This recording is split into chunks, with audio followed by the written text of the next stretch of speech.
उसकी आंखें बेखौफ हैं, उसके चलने का अंदाज रौबदार है। उसे देखकर लोग रोमांचित हो जाते हैं, लेकिन अगर करीब आ जाए तो सांसें थमी सी रह जाती हैं। वह देश का राष्ट्रीय पशु बाघ है। नमस्कार, मैं रवि गौतम।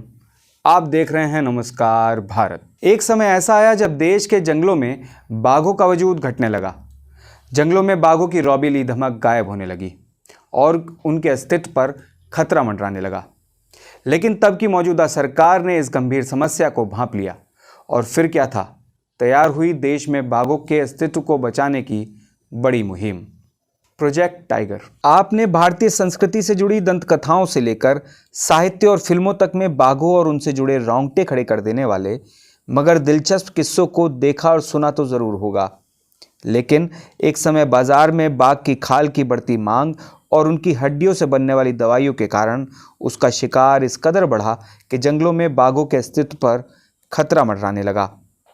सन 1969 में बाघों पर चर्चा के बाद अंतर्राष्ट्रीय प्राकृतिक संरक्षण संघ द्वारा जारी रिपोर्ट में तब की इंदिरा गांधी सरकार को देश में बाघों की घटती संख्या के बारे में आगाह किया गया था, जिसके बाद से भारत सरकार ने एक्शन लेते हुए विशेषज्ञों से चर्चा करने के बाद वन्यजीव संरक्षण कानून 1972 पास कर बाघों के शिकार पर पूरी तरीके से रोक लगा दी और 1 अप्रैल 1973 को भारत सरकार ने इंदिरा गांधी के नेतृत्व में शुरू किया प्रोजेक्ट टाइगर। दुनिया में बाघों की कुल आबादी की 70% संख्या भारत में है, जो प्रमाण है 50 साल पहले भारत सरकार की बड़ी पहल प्रोजेक्ट टाइगर की सफलता का।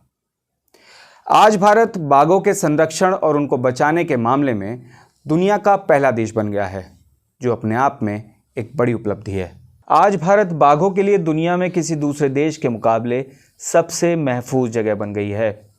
दुनिया में बाघों की कुल आबादी की 70% संख्या भारत के 76,000 वर्ग किलोमीटर में फैले 54 टाइगर रिजर्व वन्य क्षेत्र में सुरक्षित है।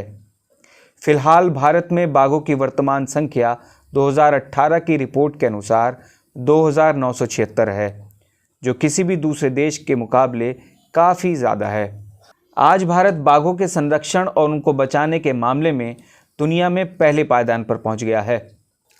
भारत के जंगलों में राष्ट्रीय पशु बाघ सिर्फ एक जंगली जानवर ही नहीं, बल्कि जंगल के पूरे जीवन चक्र का आधार और जलवायु का संरक्षक भी है।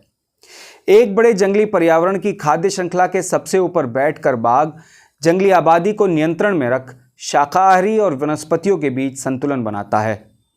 इसलिए जंगलों में बाघों का होना पर्यावरण के लिहाज से बहुत बेहतर है।